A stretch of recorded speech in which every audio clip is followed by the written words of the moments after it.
Guys, when I tell you the Most High, it's called the Most High for a reason. I'm out here doing some trimming on the fences, to cut back some stuff before the summer gets here, before it gets too hot. And lo and behold, here in the corner of my fence, I found a summer grape. And when I mean it is loaded, it's loaded. Going all back there, it's slowly going up to the sides right there. I'm talking about the slam pack. Going all the way up there.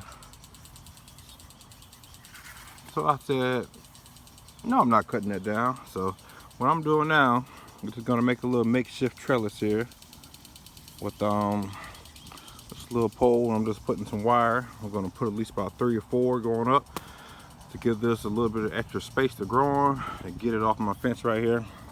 I usually don't use this fence part right here. This gate entrance, so I'm guessing that's why I just growing wild on it. But I'm gonna see if I can possibly get it to move, try to encourage it to grow on here for a little bit, come this way.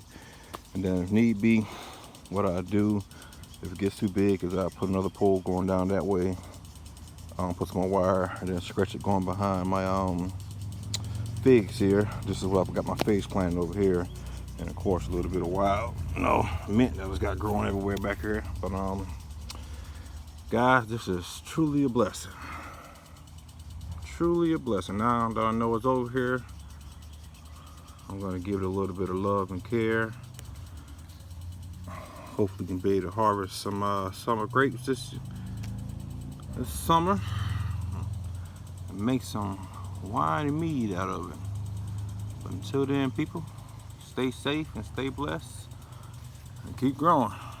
I'll see you guys on the next one.